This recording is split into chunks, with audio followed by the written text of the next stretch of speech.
Welcome to all.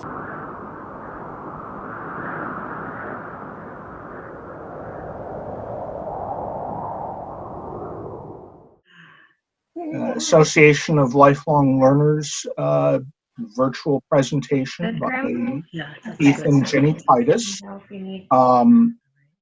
This is going to be a, I guess, a presentation slash discussion by them. They've said that we can leave the microphones open for people to ask questions when they occur. The meeting is being recorded for the archives of AOL, so please keep that in mind. And the title of their program is Finding the Joy in Dying, because in June of last year, Ginny and Keith learned that she had stage 4 cancer with a life expectancy of between 6 months and a year and a half. And this program will talk about the way they have found joy in their life despite and because of that diagnosis. Is there anything from your little bios that you'd like me to add, or do you want to launch into the program? I think not. Thank you. Okay.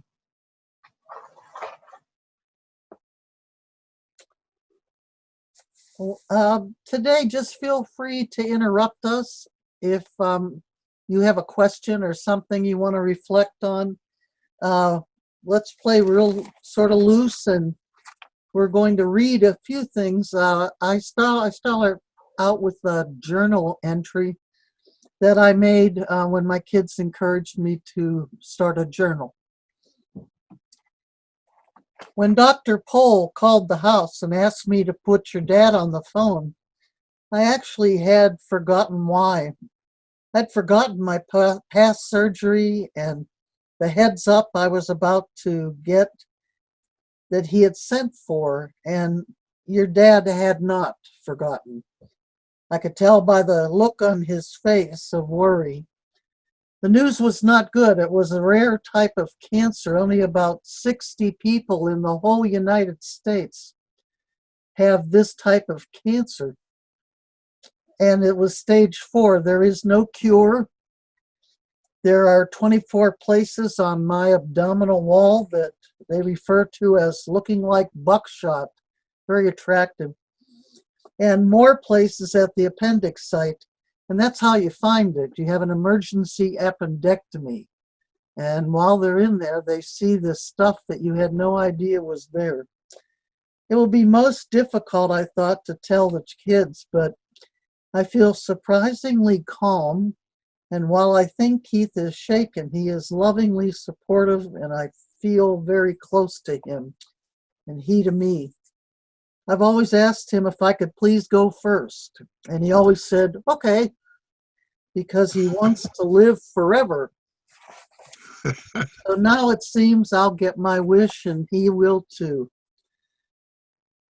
I always thought of Keith as the person who would do better with the kids after I'm gone, because he's this tree, and this tree is just huge with branches and a gnarly trunk and exposed roots, and they can all sit under his tree and lean against it when they need to, and they have, and they'll continue to.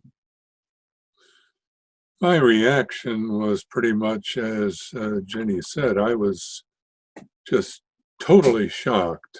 This was, for heaven's sake, an appendix operation, and you don't expect bad news in an appendix operation.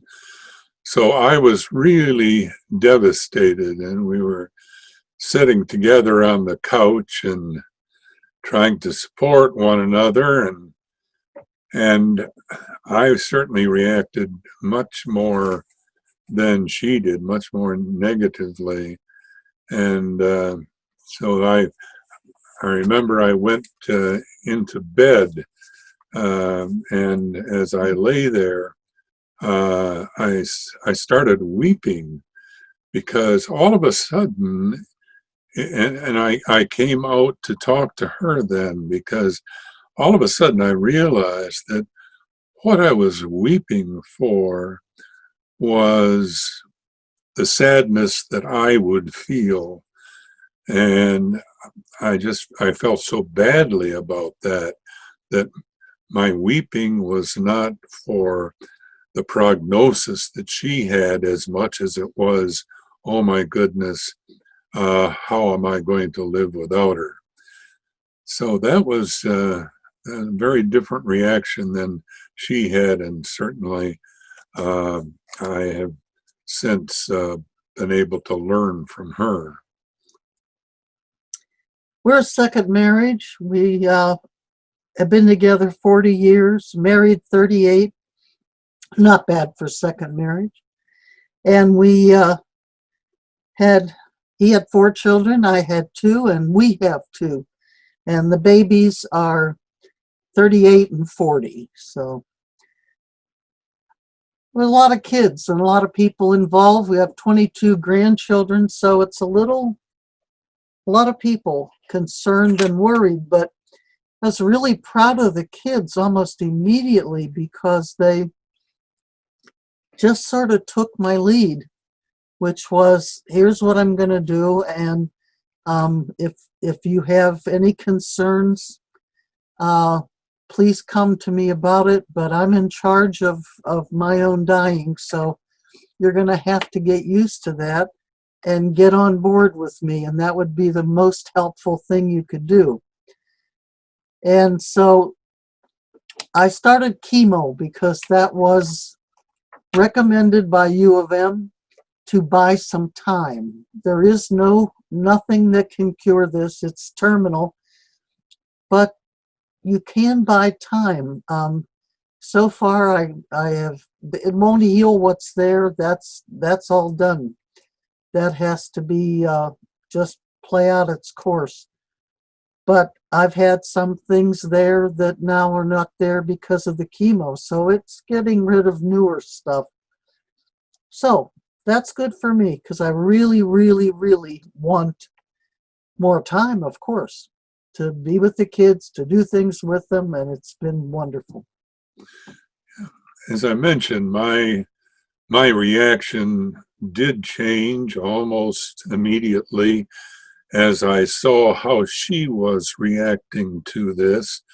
And it's really been a case where it's been a learning experience for me and for the kids and for our friends who have observed Ginny's joy and equanimity, and I can't help but revert to my fiddler role because she has certainly l'chaim. She has life and life abundantly, and that has helped us to weather this what can be a storm. And so both myself and the kids and all those people who know her have learned from her. And beside joy, there also is much laughter with this. The first time some of my hair fell into my soup, I thought that it was fairly interesting, but it also made me almost immediately call my granddaughter and say, okay, shave my head because I'm not eating hair for the next year. So it was just a learning curve. It's just a learning curve. It's another way to look at yourself. Anybody that knows me knows that almost my whole life I've had long dancer hair that I could pull up or pull back, and it was always down to about the middle of my back. And now I have this sort of strange spritzy stuff that just sort of does its own thing, and I don't know what to do with it because I've never had this short of hair. And my kids and my grandchildren say, when I was bald, you really rock that look, Grandma. So if they're pronouncing it okay, I'll get along with it. I was well, probably the best thing my husband did right off the bat was to say to me, "So what do you want to do with this time?" And I just asked like that. I thought immediately some things came to my mind. My brother hasn't traveled for 20 some years because of his illnesses. And so he lives in Hershey and I wanted to see him. Then I was adopted on the reservation we worked on for 21 years. And my name given was She Who Remembers, Kiksuya Winya. And my sister there is Betty. We were two women who couldn't be more different, and yet our lives almost paralleled. Both of our sisters died young. Both of us lost two of children in our family, and now it's three children in our family. Keith's three of his four have died. And so there's a lot of similarities. We had married twice. We had better luck the second time. We just found that we had a girl from Pittsburgh and a girl from South Dakota who married a rodeo rider. Had more in common than we thought, and we fell in love with each other. We just are crazy about each other. So when I thought about what I wanted to do, the first thing I thought of was, I want to have a pajama party with all of my favorite women, and I want them to come, and I thought, I hope they will, and maybe I'll get a few. And I sent out 55 announcements, and 45 committed to come. So I rented the Presqu'île Lodge, and we started at 3 in the afternoon, and there were still 16 people left there in the morning having breakfast. It was lovely. It was everything I could hope it would be. And it was a good time. And I got to put them all in the same room, and they got to hear each other talk and see each other, people I had talked to, and it was lovely. I always had pajama parties are great for any pastors out there because you get to know the women in the church quicker than you ordinarily would. It's lovely. So I talk your church into it. But I wanted to do that. I wanted to go out or to see Betty, and they thought that I wasn't up for that. So remember, the organization out in South Dakota sent Betty to Alpena. And so she and my favorite granddaughter of hers, my granddaughter, Messina, came with her. And I think they liked Alpena so much, I think they're going to come back this summer. So that would be lovely.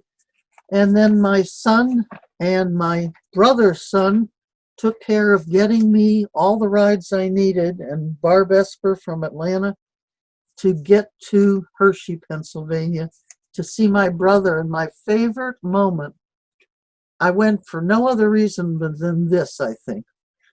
My brother has had strokes. He has Alzheimer's. He's had a lot go wrong, football injury that affects your brain. He's had all that for a long time. But he didn't talk the whole time I was there, not a word.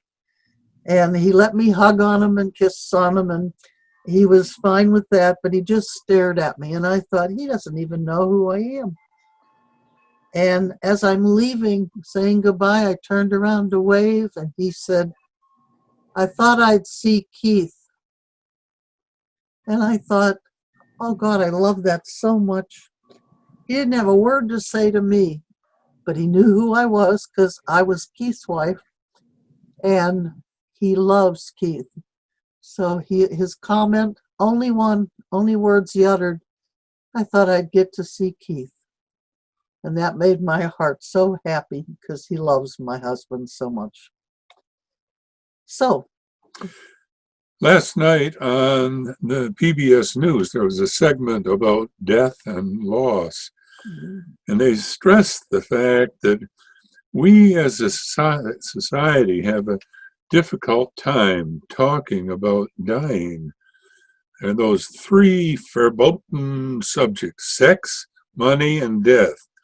Now, we will talk about them in the abstract, but we don't discuss our sexuality, our personal finances, or our death and the death of our dear ones. And everybody dies. No one escapes. It's part of being human. And so far, we've just kind of talked about our coping, about how we fill time, for example. I suspect that most people who saw the title of this presentation thought it somewhat bizarre. How do we find joy in this process that many find frightening? So, my dear, how do you find joy?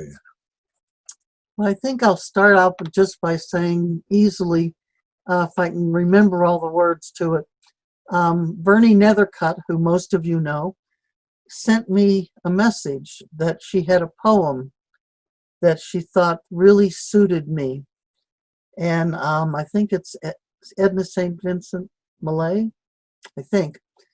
It's I burn the candle at both ends. It Makes a brilliant light. It makes a brilliant light. But oh, my foes and oh, my friends. No, that's the end of it. Yeah, it is. Okay, I'll start again. Does anyone know this poem? My candle burns at both ends.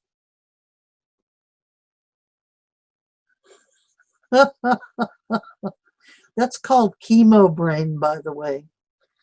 I thought they were teasing me at the cancer center, but chemo brain is a real actual thing because, as we know, cancer is not real selective. And while it would heal some things, it also can do some other things. My candle burns at both ends. It cannot last the night. It cannot last But the night. oh, my foes and oh, my friends, it makes a brilliant light. There it is. You all knew That's it as anyhow. close as I... Something like that. And I thought that was true because most of my life has been very, very, very active and busy, which is just how I wanted it. How did I find joy? It's really, I didn't have to work real hard at it, and I'm not sure why. But I found that deep friends get deeper, that people gift me with all kinds of interesting tidbits and wisdom and pies on my doorstep and just all kinds of thoughtful gestures. I go to a place where they see sick people all the time at the cancer center, and they act like there's no one more special than me or the lady next to me or the gentleman across from me. I found that my grandchildren loved me, even if I had bad days that I wasn't able to do very much with them at all.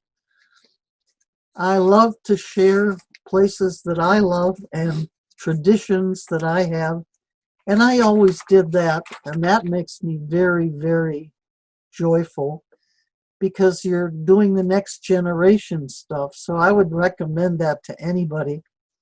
Don't let yourself get away before you've taught them how to peel crayfish at the table for hours and everyone smell like fish. Or the Italian feast of the seven fish for the seven sacraments of the Catholic Church, which my roots were all Italian Catholics. I am a pastor in the United Church of Christ Congregational Church. I was for 21 years, retired now. But I love ritual, and I love bringing people aboard. So I did it in my churches, and I found that the best word used for someone who gets the knowledge they're dying is to start to improvise. Improvise because you no longer have the normal wherewithal. We have to get creative, more creative than we've even ever been. I love New Orleans. It's one of my favorite cities. It's dirty, but there's nothing else like it. I love it, love it. And I wanted to take all my children there. Was not going to happen with chemo every other week for 3 days. So the family trip was not a possibility. So my granddaughter Sarah said, well, let's do a New Year's or a New Orleans party here. So we put on the Zydeco music and the Dixieland and jazz and hung beads around our necks and decorated. And I found a place to buy 40 pounds of crayfish. And my new people to love picking and peeling the crayfish were my great grandsons. And the whole table was just like they had done it all their lives. And now they ask me when the next one's going to be. So you have things like that that you're still able to do and that you still love and want to do. How do I find joy? I find joy in watching my dearest love showing me and the world how to find joy in this process that so often is totally joyless. I've always known she was a very special person, but this, watching her, is a very special gift to me, to my family, to friends, to the world. I, as I mentioned earlier, was devastated by the news, but her reaction was contagious. And all the children, too, they were crushed initially, but contracted her loving virus, and they are reacting now as she did, finding joy still in the midst of loss. But there's another way that I find joy. It's a more unusual way, one that some might find odd. I have always found joy in the anticipation of things to come, be they positive or negative. Anticipation, curiosity about the unknown. And the unknown is tomorrow. Tomorrow is always unknown for all of us. We do not with any certainty know what's in store for us. And for some people, that's frightening. But for me, it is almost deliciously exciting. Now, I don't want you to misconstrue this to think I'm looking forward to Ginny's death with delicious anticipation. But a world without her physically in it, beside me, filling me, building my world with me, what will that be like? And how will I respond to it? I wonder. And wondering creates the joy of discovery.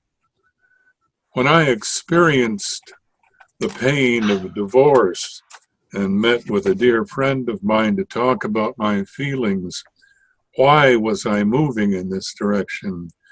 He said, "Oh, Keith, you're getting divorced because you haven't experienced that before." Well, that, of course, would be a bit cavalier. But certainly that painful time for me created for me, as do all painful experiences, positive understandings of other people's losses and pain. And that led to growth. And growth is ultimately the most joyful thing. I have a few other things I just want to mention, and you guys ask questions if you feel you have any.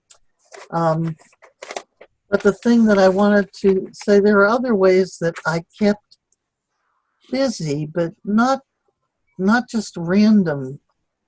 I thought about it. What do I want to do to be useful still? Because the idea that I wouldn't be useful would make me crazy. That would make me sad.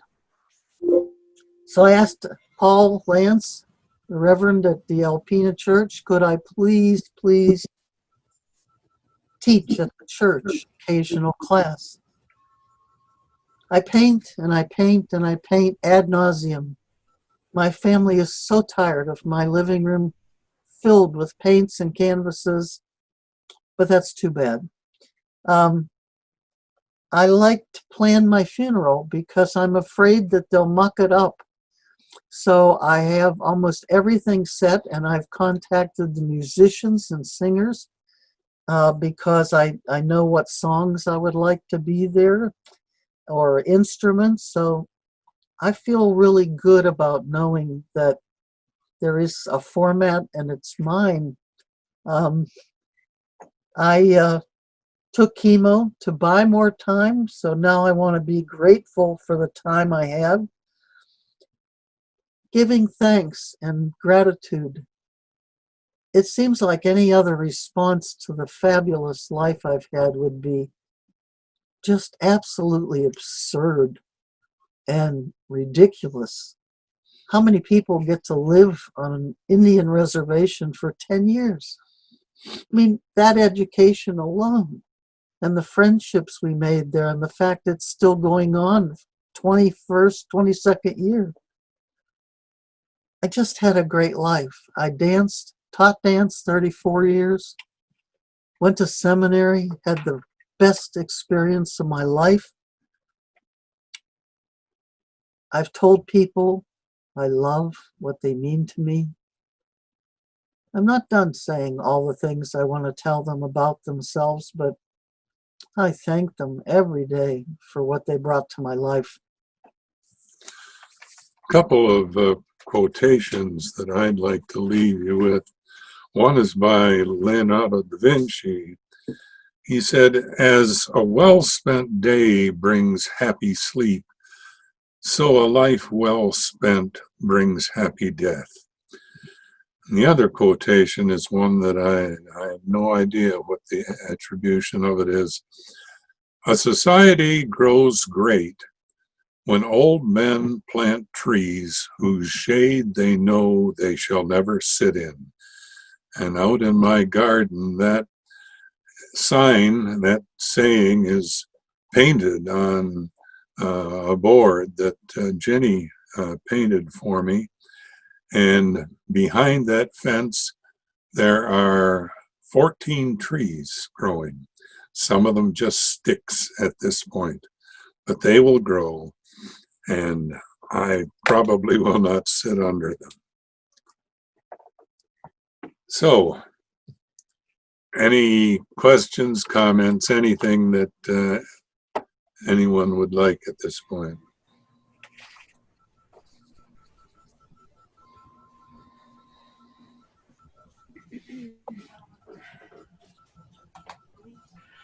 This is So I've just unmuted people. I have a large truck in my background, so I'm going to mute me, but everyone else, your microphone should be back on.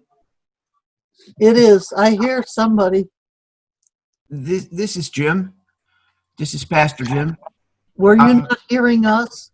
Oh yeah, absolutely. Yeah, Oh, yeah. okay. Yeah. Thank you so much for sharing. And I just have to say that I have been amazed the couple of times that you have been back to Atlanta and talked with us.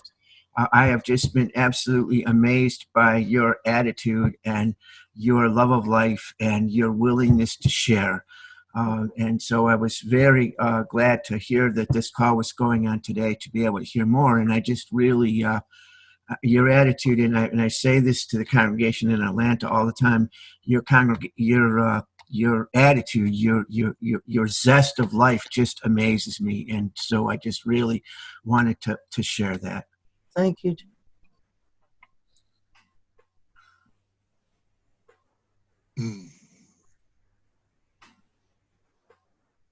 Don?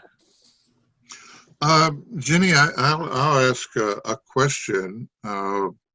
You guys have spent a lot of years in the Lakota Nation as leaders in that community. The culture and the approach to death is a little bit different. Is there anything that you learned in dealing with that very different culture that has helped you prepare for an event like you're sharing with us this afternoon? Probably it would be, immediately it comes to my mind, going to Lakota funerals.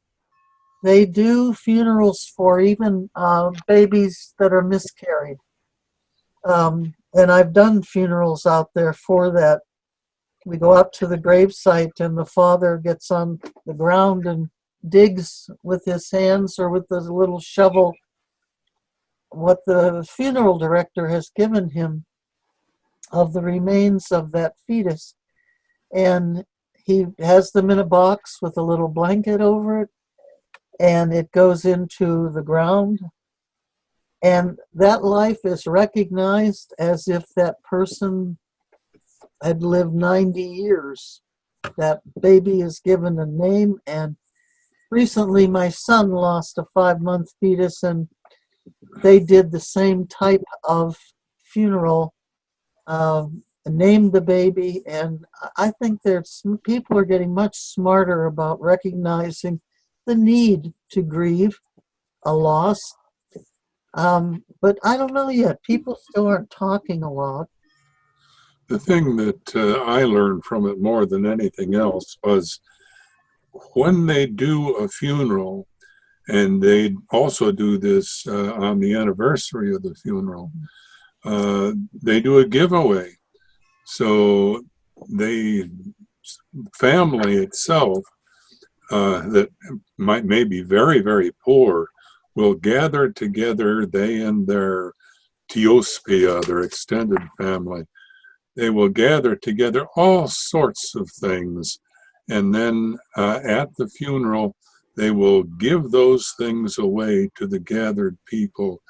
And the memory that I have of a funeral similar to the one Ginny had, that it was just the picture of an open grave with all the children of that community playing around the open grave. They didn't look upon it as a sad occasion.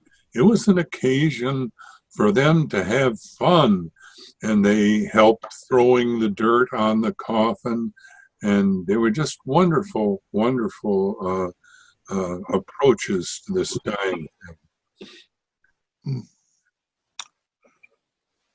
Thank you. That was the kind of experience that I'd had also, and certainly what you've shared with us this afternoon is probably a bit challenging to many of us, but it does represent a wonderful life and joy for the two of you as you approach this event. Thank you. Oh, I remember when your wife died, Don, and that was quite sad for you, I think. She was It was a challenge. a beautiful lady. And the thing that I remember about that is thinking, as a pastor, everybody thinks that loss of child is the most difficult. In reality, all the insurance companies, all the helping agencies say loss of spouse, because that's the mate you've taken. That is your other half, as the Lakota would call it, the other side of me. And I think that people don't often recognize that, and especially don't come to the man as often as they would a woman when there's grief. They sort of tend to think that, I don't know, men deal differently with it. They're tougher. Yeah. In reality, that's just not true. My father, when my sister died, went to that grave site and wrote her notes for years. Linda? Sarah Linda has a question? No, I don't have a question, Ginny and Oh, I Keith. just saw your name come up. John might. Did you have a question? John, No. go. I guess not. Okay. It's Mr. Tom. What? Do you have a question?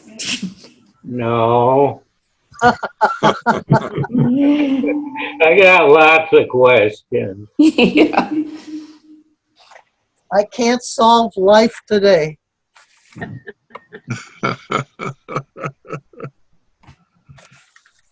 I think Ginny changed my attitude a lot. She always told my mom that my mom's favorite song is Margaritaville. So Ginny always said that Mom's funeral, we were going to have margaritas and sing Margaritaville. we are. And it just kind of gave me a little bit of a lighter attitude.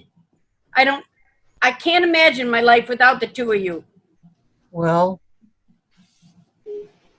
I'll always be around. You'll feel me. I know. There'll be this smell of spaghetti sauce.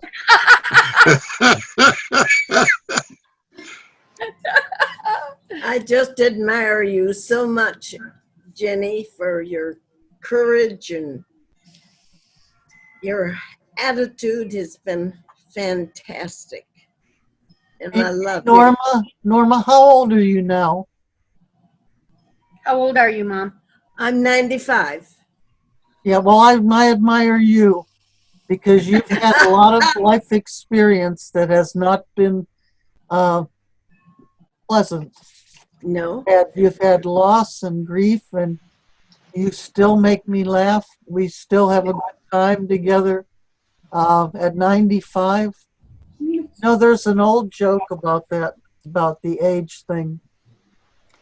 There was an older man that lived all by himself in his house, and no one ever visited him. And one day the doorbell rang, and he couldn't believe it. Went up to the door, opened it, and there's this beautiful, voluptuous woman there. And she said, "Hi," and he said, "Hi."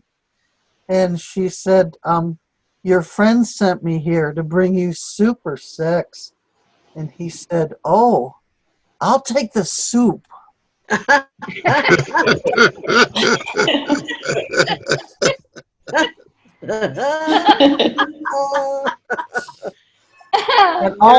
I told that in church, and all of my church women said, "Yeah, my husband would do that too."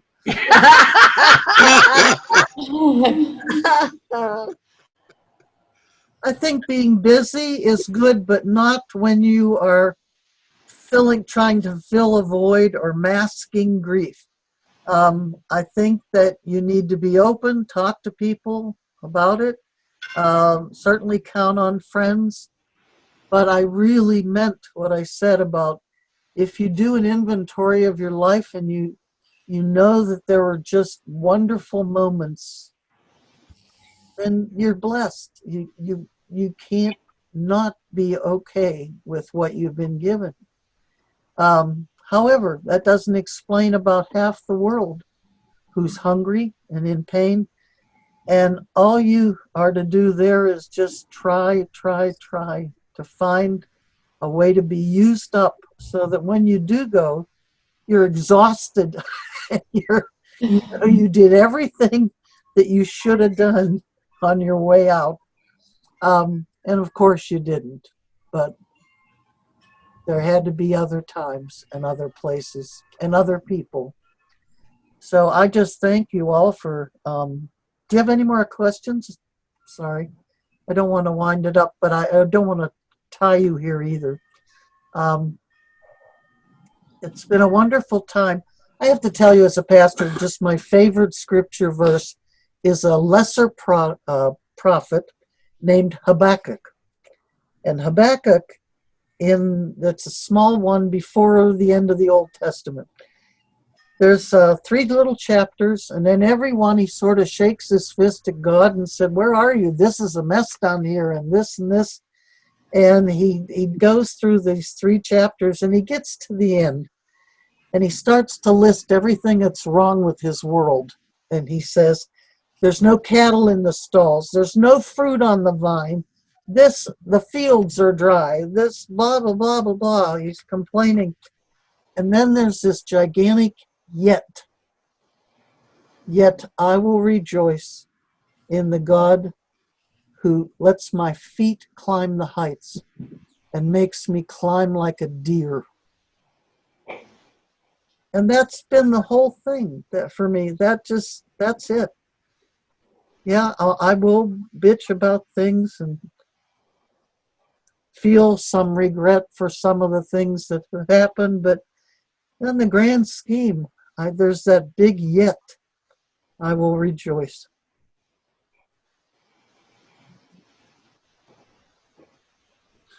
Thanks so much. I love you, Jenny. Pardon me? Love you. That's getting cut out. Maybe we're sort of, I love you all, if that's what you were saying. I love you. Thank you for coming.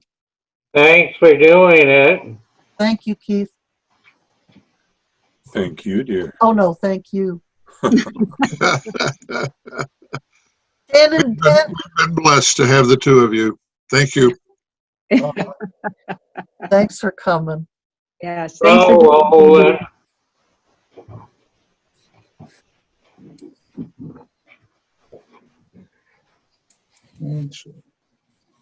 Bye. Goodbye. Goodbye. bye. Bye-bye. Bye. Thank you. Bye-bye.